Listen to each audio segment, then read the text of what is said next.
Hi there. It's Marchand again, here to read you another story. The last two times I've read you stories by Patricia Polacco, and I have the books right back there. I did Thank You, Mr. Falker and Thundercake. But today I thought I'd do one in relation to World War II.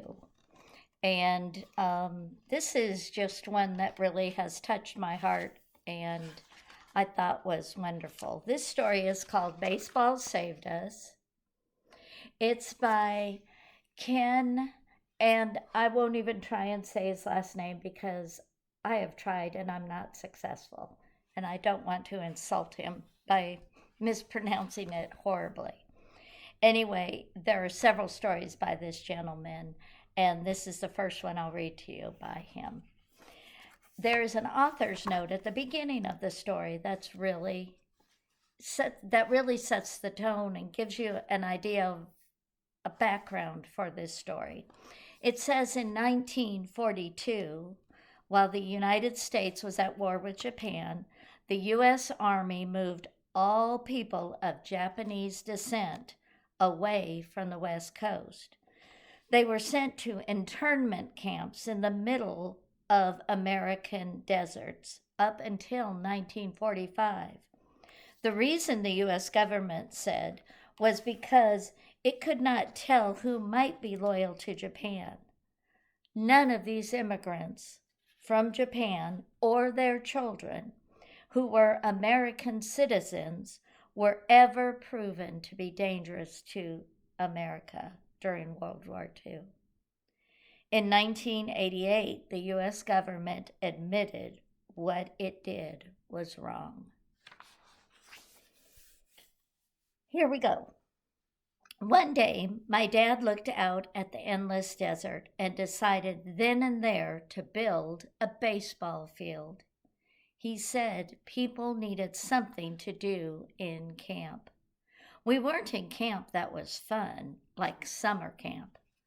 Ours was in the middle of nowhere, and we were behind a barbed wire fence. Soldiers with guns made sure we stayed there, and the man in the tower saw everything we did, no matter where we were. As Dad began walking over the dry, cracked dirt, I asked him again why we were here. Because, he said, America is at war with Japan, and the government thinks that Japanese Americans can't be trusted. But it's wrong that we're here. We're Americans too. Then he made a mark in the dirt and mumbled something about where infilled bases should be. This gives you an idea of the land in which they lived in. Very barren and plain. You can also see the man up in the tower watching everything. This camp, I missed a page. Back in school before camp, I was shorter and smaller than the rest of the kids. I was always the last to be picked for any team when we played games. Then a few months ago, it got even worse. The kids started to call me names and nobody talked to me, even though I didn't do anything bad. At the same time, the radio kept talking about some place far away called Pearl Harbor. One day, Mom and Dad came to get me out of school. Mom cried a lot because we had to move out of our house real fast, throwing away a lot of our stuff.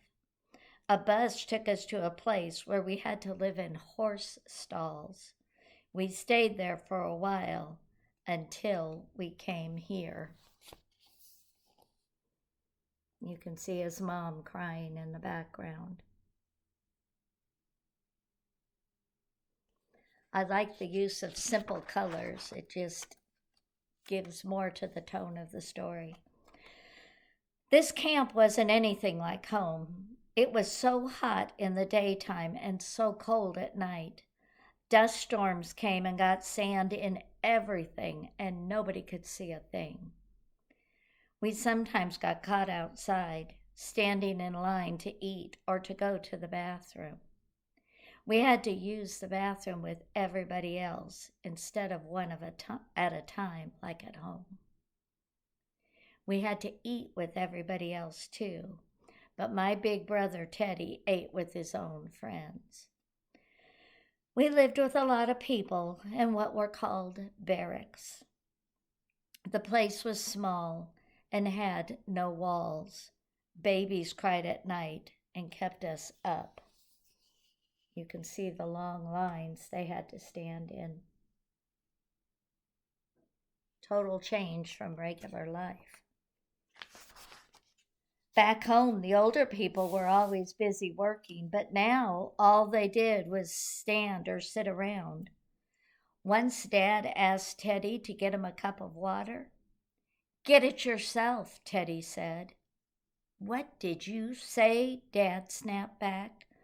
The older men stood up and pointed at Teddy. "How dare you talk to your father like that?" one of them shouted. Teddy got up, kicked the crate he was sitting on, and walked away.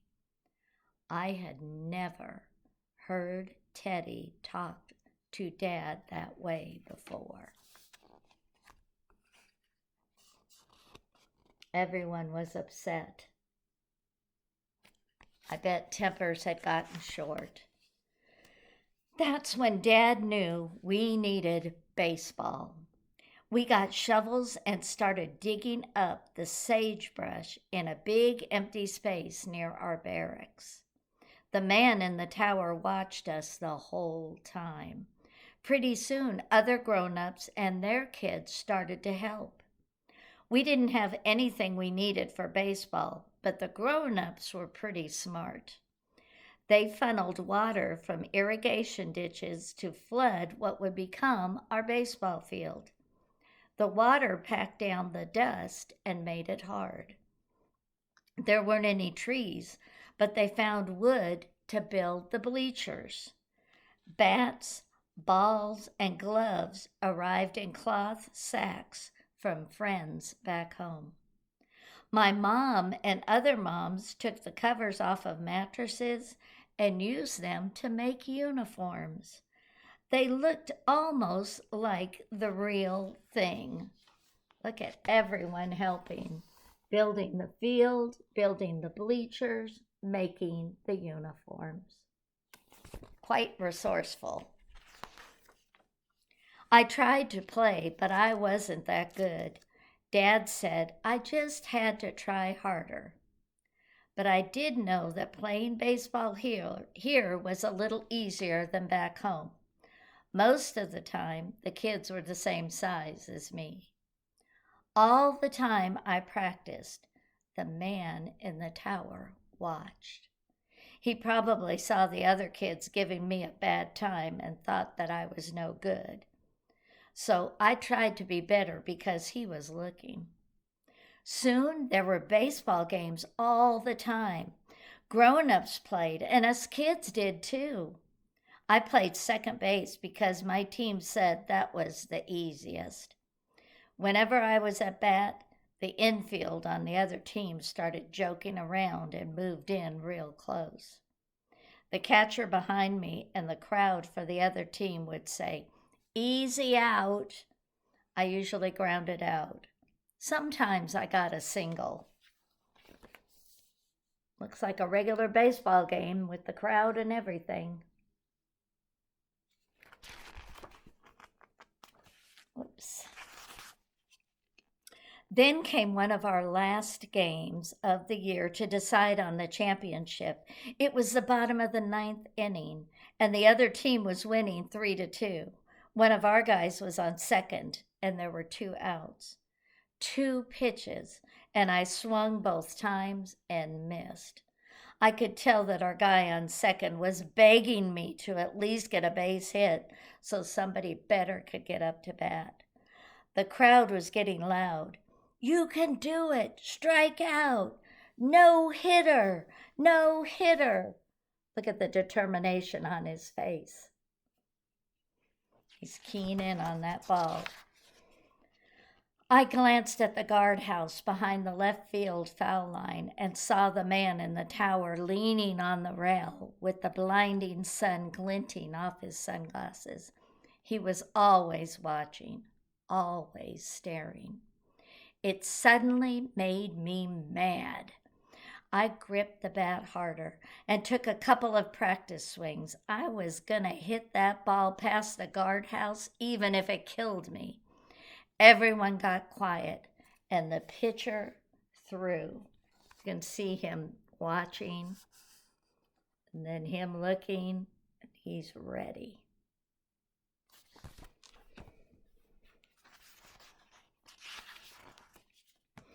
I stepped into my swing and pulled the bat around hard. I'd never heard a crack like that before. The ball went even farther than I expected. Against the hot desert sun, I could see the ball high in the air as I ran to first base. The ball went over the head of the left fielder.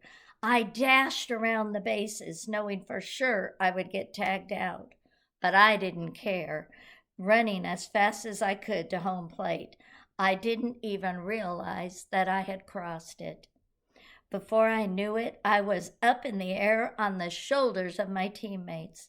I looked up at the tower, and the man, with a grin on his face, gave me the thumbs up sign.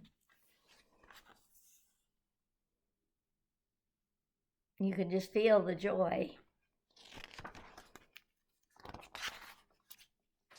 But it wasn't as if everything were fixed. Things were bad again when we got home from camp after the war. Nobody talked to us on the street, and nobody talked to me at school either. Most of my friends from camp didn't come back here. I had to eat lunch by myself.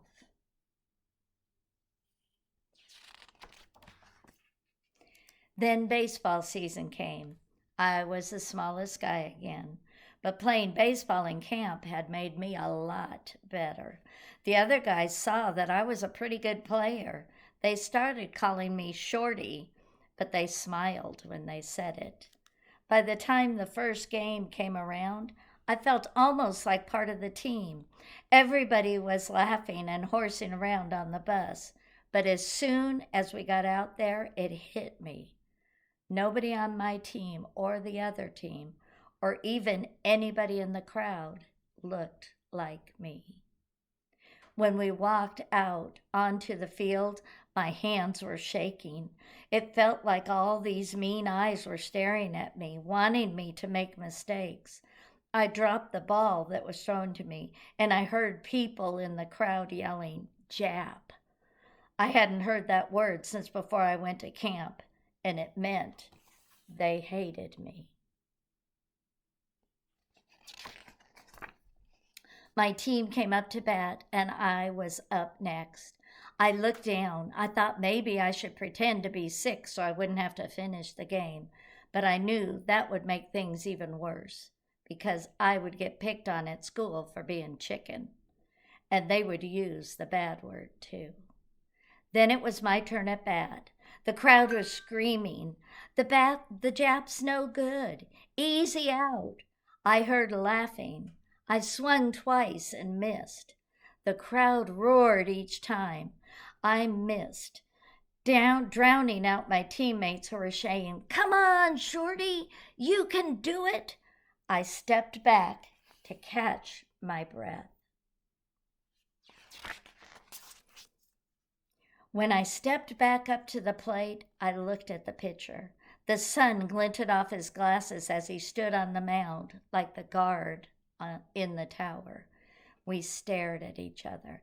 Then I blocked out the noise around me and got set. The pitcher wound up and threw. You can see him there.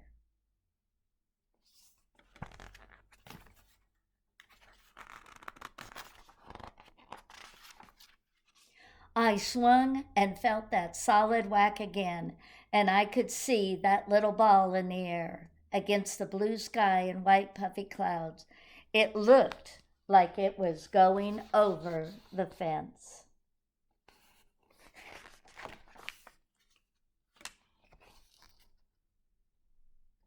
And that's the end of this story that baseball saved us. I hope you liked it, and I hope I can bring you many more stories. Have a wonderful day, and I'm sending lots of love from Georgia.